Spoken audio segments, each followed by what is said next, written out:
I'm willing to take a drug test. I think he should too. And I said, how did he go from there with those horrible performances to where he was okay? And I always joke, but you know, it is true. He was no Winston Churchill in debating, but he was fine.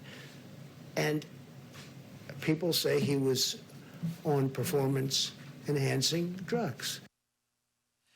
Let's call it the shiny object challenge to the Biden campaign, which has responded to the president with this, and we quote, Vice President Biden intends to deliver his debate answers in words. If the president thinks his best case is made in urine, he can have at it. We'd expect nothing less from Donald Trump, who pissed away the chance to protect the lives of 200,000 Americans when he didn't make a plan to stop COVID-19.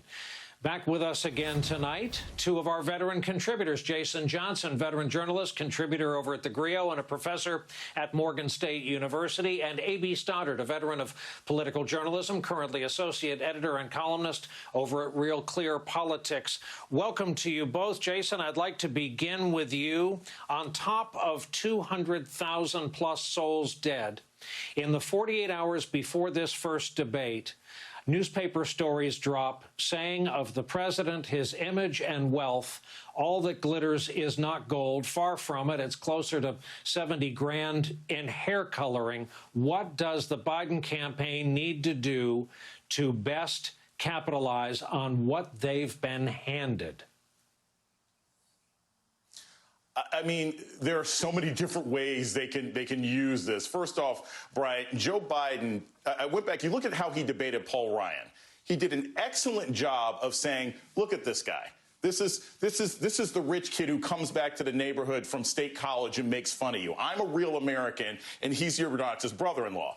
If Joe Biden can take that same attitude towards Donald Trump, I'm the guy from Scranton. This is the rich guy who paid less in taxes in 2016 than you spent on your kid's, laptop because you're trapped at home during COVID. He's going to be very successful. Donald Trump is going to shoot himself in the foot when it comes to answering questions about taxes. And Joe Biden just needs to make sure that he stays focused, pointing out the president's corruption, pointing out his unethical behavior. And I think that'll probably be successful enough, at least for the first 20 minutes of the debate.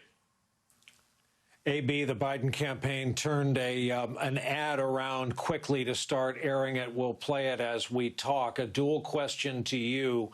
How does this kneecap any argument on any topic the president may bring into this debate? And the question you knew was coming, does this change so much as a single vote among the base?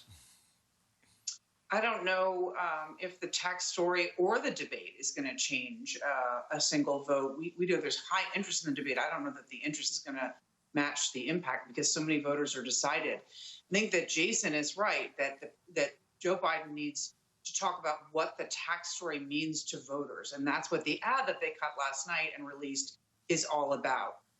This level of unfairness, this level of dishonesty, and gaming the system is not serving the voters who are struggling through this unprecedented time with these dueling crises of the pandemic, our lives locked indoors, our kids not in school, and then people who are really facing economic devastation. And I think that in recent events, whether in prepared speeches or in the town halls that you've seen Biden do, even though they haven't been many, he's been very articulate on this, bringing it back to the voters, that making sure that they know it's about them and not about him.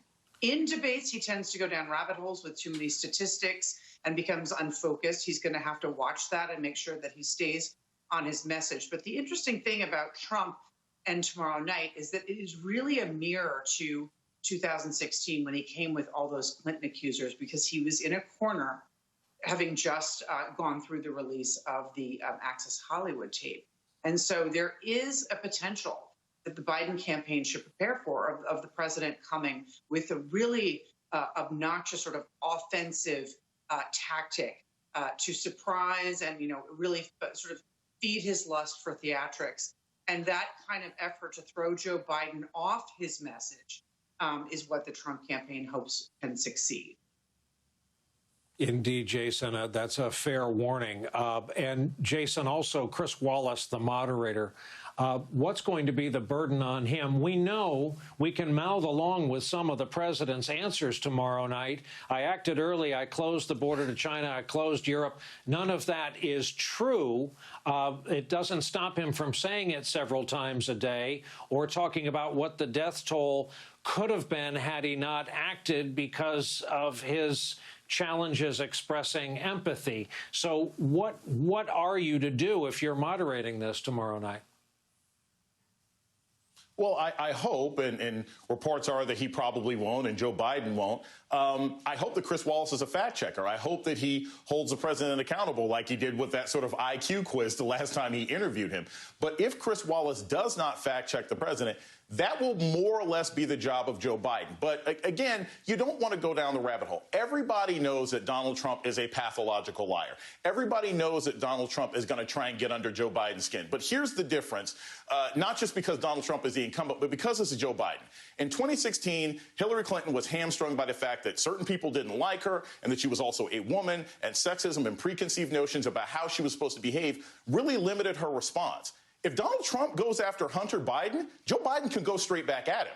Joe Biden can look angry on television and no one's going to say, oh my gosh, he's shrill. Joe Biden can shed a tear on stage talking about 200,000 people who have died of COVID and no one's going to say he looks weak. He actually has a lot more range of emotion that he'll be able to use in response. And I think if Chris Wallace doesn't want to be the fact checker, at least he should be a fair referee and let both of the candidates be as expressive as they want to be as the debate gets more intense. AB, I need 30 seconds of brilliance. What about Republicans running down ballot, a challenge that gets steeper every day? This is the guy they've tied the party to.